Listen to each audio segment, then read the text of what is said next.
একটা সারাদিন ভাবেন আপনার মেয়ে এভাবে রাস্তাঘাটে চলাফেরা করছে, এদিক ওদিক চলাফেরা করছে, মাঠে ঘাটে বসে থাকছে, সারাদিন রাস্তাঘাটে চলাফেরা করছে, পরপুরুষের সাথে চলাফেরা করছে, অর্থাৎ আপনি কিছু বলতে পারেন না, আপনি কাপুরুষ নয় তো কি? আপনি বলেন এভাবে যারা রাস্তাঘাটে চলাফেরা করছে এদের কোনো বাপ নাই? এরা হিন্দুর মেয়ে খ্রিস্টানের মেয়ে বলো? সারাদিন তারা বেহায়া করার সুযোগ দিয়েছে, সারাদিন তারা রাস্তাঘাটে চলাফেরার সুযোগ দিয়েছে, সারাদিন তারা বেহায়ার মতন রাস্তাঘাটে দেখা চলাফেরা করছে, সারাদিন তারা বেহায়ার মতন মাঠে ঘাটে বসে থাকছে, এ মাথা থেকে ও মাথা ছুটে বেড়াচ্ছে। এর জবাব কে দেবে? আপনাকে দিতে হবে, আপনি দায়ুস। দেখেন তো হিন্দুর মেয়েগুলোকে দেখেন তো, বলেন যে হিন্দুর মেয়ে চেয়ে আপনার মেয়ে খারাপ, আপনার বউ খারাপ? বলেন হিন্দুর মেয়েগুলোকে দেখেন তারা রাস্তাঘাটে এসে চলাফেরা করে কিনা, তারা মাঠে ঘাটে চলাফেরা করে কিনা, তারা মাঠের মধ্যে বসে থাকে কিনা? অথবা আপনারা মুসলিম হয়ে আপনার মেয়েদের আপনার বোনদেরকে দেখেন তারা এরকম ভাবে সারাদিন চলাফেরা করে, সারাদিন রাস্তাঘাটে চলাফেরা করে এবং সারাদিন বাগানে বসে থাকে, সারাদিন দেহায় কোনো সুযোগ দিয়েছেন আপনি? অথবা আল্লাহ রাসূল সাল্লাল্লাহু আলাইহি ওয়াসাল্লাম বলেছেন তারা জান্নাতে যাবে না। কারা? যারা দায়ুস। অর্থাৎ আপনাকে আল্লাহ রাসূল সাল্লাল্লাহু আলাইহি ওয়াসাল্লাম বলেছেন, কে এর জবাব দিবেন? আল্লাহ রাব্বুল আলামিন কোরআন মাজিদ সূরা আল-আহজাব 33 নম্বর আয়াতে বলেন, আকাল্লা ফি বুয়ুতিকুন্না তাবাররাজনা তাবাররুজাল জাহিলিয়াতিল উলা, তোমরা জাহিলি যুগের মতো, তোমরা সেই অশ্লীলতার যুগের মতো, সেই বেহায়াপনার যুগের মতো তোমরা বেহায়াপনার সুযোগ দিও না, তোমরা অপ্রয়োজনে রাস্তাঘাটে বের হও না। মেয়েদেরকে দুষ্ট করে বলছেন তোমরা অপ্রয়োজনে বাইরে বের হও না, তোমরা বাইরে থেকে অপ্রয়োজনে বের হও না। অথবা তারা বেহায়াপনার সুযোগ দিয়েছেন আপনি, অথবা আপনাকে দায়িত্ব দিতে হবে, এই দায় আপনাকে নিতে হবে। আল্লাহ রাব্বুল আলামিন তাদেরকে জরুরি প্রয়োজন ছাড়া বের হতে মানা করছে, জাহিলি যুগের মতো, সেই অশ্লীলতার যুগের মতো, বেহায়াপনার যুগের মতো তাদেরকে বাইরে বের হতে মানা করছে। অথবা তারা বাইরে সারাদিন মাঠে ঘাটে বসে থাকছে, সারাদিন তারা চলাফেরা করছে। আচ্ছা বলা কি হিন্দুদের খারাপ নাকি?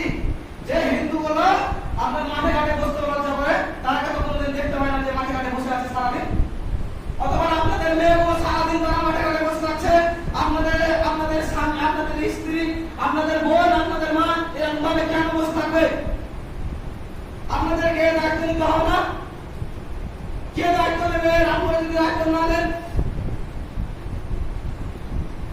আল্লাহ রাব্বুল আলামিন বলেছে তোমরা জাহিলি যুগের মতো বাইরে বের হও না এবং অশ্লীলতার যুগের মতো, জাহিলি যুগের মতো বের হয় না, তোমাদের নিজেদের সৌন্দর্যকে প্রকাশ করো না সবার সামনে। অতএব এখন যদি একটা বিয়ে লাগে তাহলে আপনার বোনদেরকে দেখবেন, আপনার স্ত্রীদেরকে দেখবেন, যত সাজসজ্জা আছে সব দেখে তারা দিয়ে খেলে যায়। তারা নিজেদের যে সৌন্দর্য আছে সেই সৌন্দর্যকে আরো বাড়াতে চায়, আরো বার করে সবাইকে দেখাতে চায়। কেন তারা এসব কাজ করবে? তারা কি আমার সেই জাহিলি যুগের মতো রীতিনীতি আবার নিয়ে আসতে চাইছে নাকি? সেই জাহিলি যুগের মতো, অসভ্য যুগের মতো কি আবার তারা রীতি নিতে চাইছে নাকি ফিরে? আর আপনি কি সেই জাহিলি যুগের মতো সুযোগ দিতে চান? আপনাদেরকে বলছে আপনাকে তারা সেই জাহিলি যুগের মতো সুযোগ দিতে চান, সেই বেহায়া যুগের মতো কি সুযোগ দিতে চান? কেন তারা সেই সব জাহিলি যুগের মতো কাজ করে বেড়াবে? কেন তারা এই অসভ্য যুগের মতো এরকম ভাবে চলাফেরা করবে? আপনি কত বড় কাপুরুষ একটু দেখেন। এখন যদি একটা লাল বড় থেকে লোক আছে আপনার স্ত্রীর সঙ্গে কিংবা আপনার বোনের সঙ্গে যদি কথা বলতে দেখেন, আপনি যে দুজনকে দুজন লাগিয়ে বাড়ি কাটিয়ে দিবেন, এবার বলবেন আমি কি কাপুরুষ, আমি কি এমনি তোকে বিয়ে করে নিয়েছি, এ কথা আপনি বলবেন। অথবা আপনি দুজন মারবেন। আপনার রাগ কান্ট্রোল করতে না পারে আপনি তাকে মারবেন, যেহেতু সে কাপুরুষ। অথবা এখন যদি আর একটা লোক আছে লাল বড় থেকেই, অর্থাৎ সে যদি যে কোনো জামা কাপড় কিংবা কোনো কিছু নিয়ে আসে সামগ্রী বেচতে, অথবা আপনি তাকে দেখবেন সে যে তার সাথে কথা বলছে, তার সাথে মজা করছে, তার সাথে ইয়াকি করছে, তার সাথে ঠাট্টা করছে, অথবা সে সামগ্রী কিনছে, অর্থাৎ সেও না মেরা তার সাথে আল্লাহ বিধান দিয়েছে পর্দা, এর সাথে বিধান দিয়েছে।